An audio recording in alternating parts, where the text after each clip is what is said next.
What's up, y'all?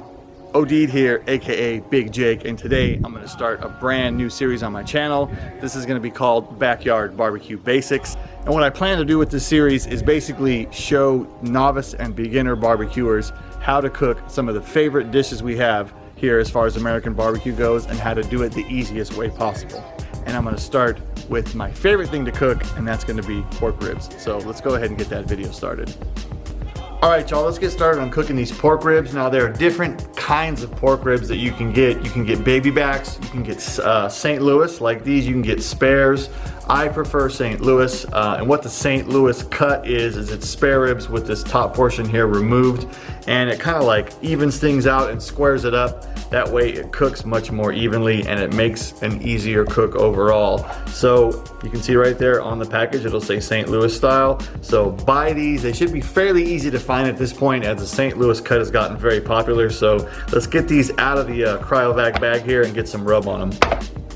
All right, so I got these out of the bag and they do look pretty nice. One thing you can look for when you go to the store is try and get these as straight as you possibly can.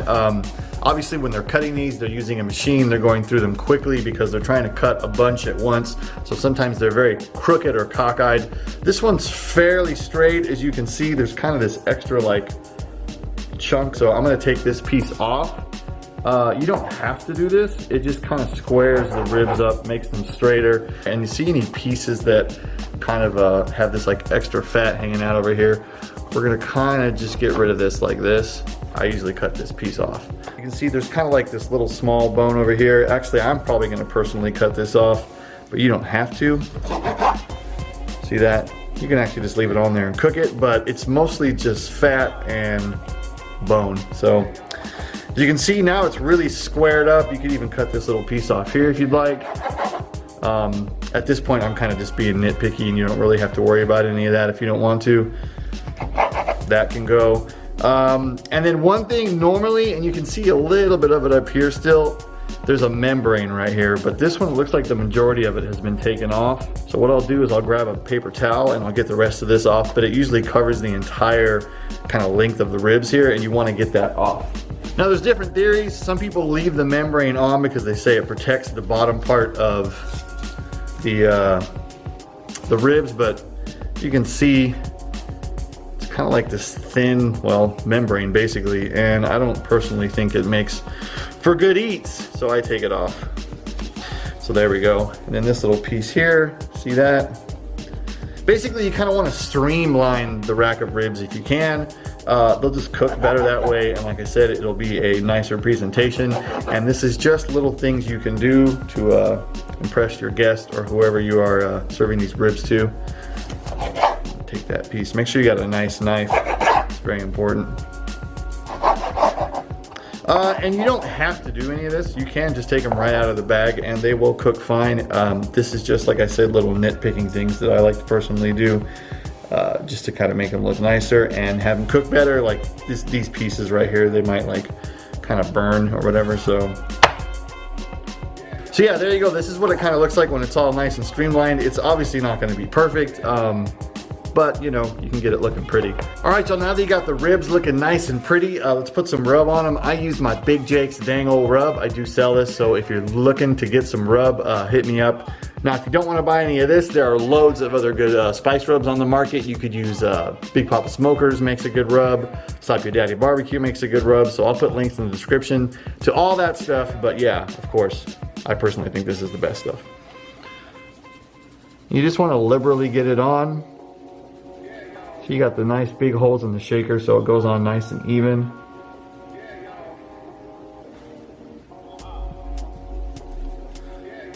And that's probably good there. It's nice and even, but not overdone. And I know it's called a rub, but you actually want to pat this in.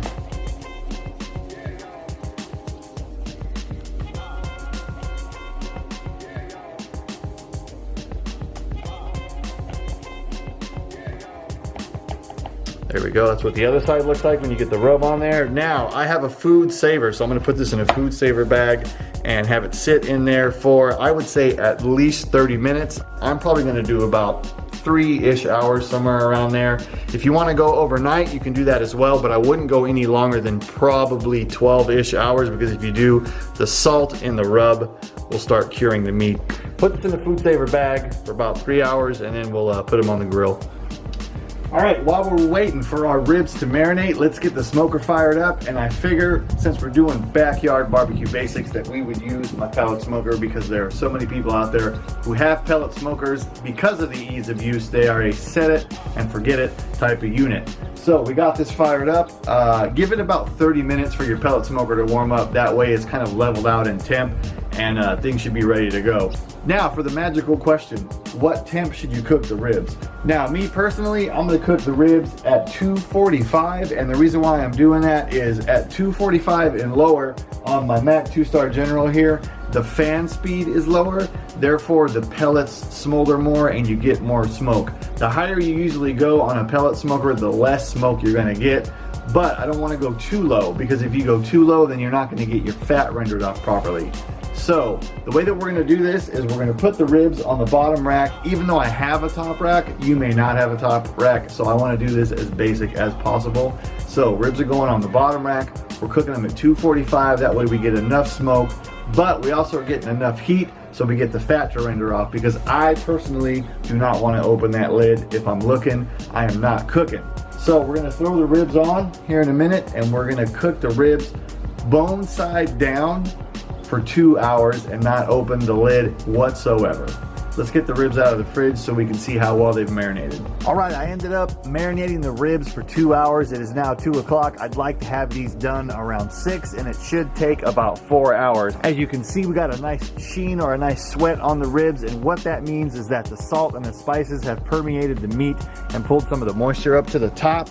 That means you got a good marinate on the ribs, and they should be ready to go. So yeah, smoker is sitting at 245. As you can probably see on the camera, we got some smoke coming out of the pellet smoker right now, so we're going to get good smoke penetration onto the meat, but we're going to cook hot enough to where we don't have to spritz or mop or anything like that. These are going to go into the smoker for 2 hours, and we are not going to open the lid. Put them in bone side down, bottom rack, and let the pellet smoker do its thing. Don't open the lid. All right, y'all, 2 hours in. The ribs have been cooking at 245. Let's see how they look. Oh yeah, getting some pullback on those bones already. Check it out. They are looking good. What we're gonna do now, we are 2 hours in, basically just gonna flip them.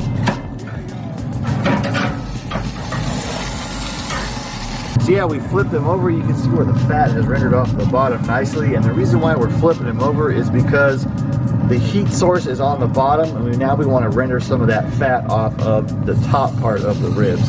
So what we're going to do now is we're going to cook them for another hour, bone side up, just like this. So close the lid, and 1 more hour in. All right, people, 3 hours in. Let's see what they look like. Check those out. Look at the pullback on the bones, and now these are ready to wrap. All right, we got a nice pullback on these. The fat is rendered off, and we are going to wrap these in foil. That way we can actually kind of steam them a little bit and incorporate some flavor into the meat and get them nice and tender. What I have in here is a 1/4 cup of barbecue sauce and a 1/4 cup of water, and that's it. That's all we're going to use in our wrap. Now, if you want to know what kind of barbecue sauce I use, I do make my own sauce, but when I'm feeling lazy, like I was today, I use Big Bob Gibson's, baby. That's right, this is available on Amazon. I will put a link in the description. Okay, what you want to do, move these over to the side a little bit. Pour a little bit of your mixture down here, and then throw that on top. Pour a little bit on there. You can put the rest of that on there if you want. For me, that's about good. I can tell just by looking at it. All right, and judging by the pullback on these, I'm gonna say it's gonna take 30 to 45 minutes to get these bite through tender, which is what I want. Now, if you wanna cook them to the point where they're falling off the bone, I would probably do this for an hour, maybe even a little bit longer. And the best way that you can tell when ribs are fall off the bone, if you grab them with tongs, pick them up halfway, and they start to fall apart, or they do fall apart, those are pretty much a fall off the bone. So wrap these up.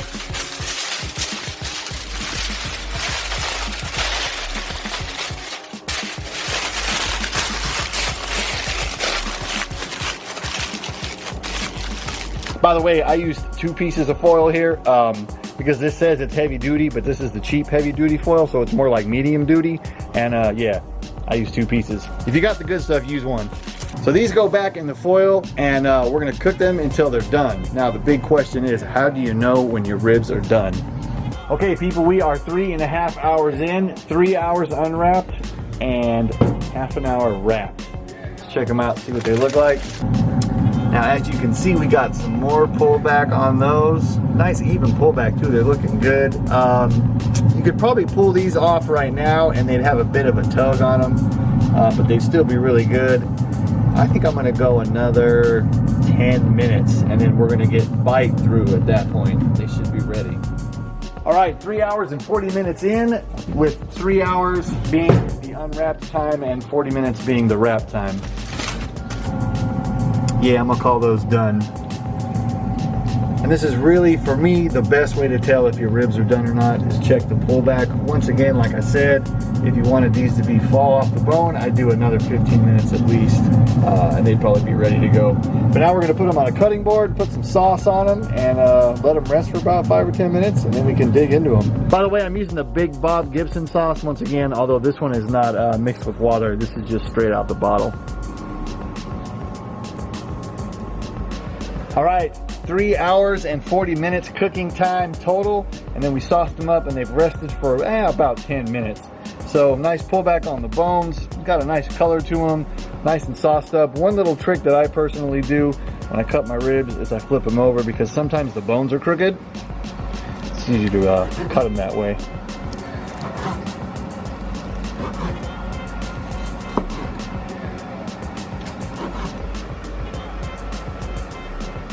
All right, y'all, the moment of truth. Let's see what these look like. Oh yeah, check that out. Nice color on them. They got a good smoke ring. Nice and juicy. Let's take a bite of them. Oh yeah, they got some great flavor. You can still taste the pork, but you got the rub in there. You got the barbecue sauce. And as I said, they are bite through. So again, what that means is you bite into them and it comes clean off the bone, or you bite in but they don't completely fall off the bone. So once again, my name is Odeed, aka Big Jake. This is Backyard Barbecue Basics, and this is how you make St. Louis style spare ribs.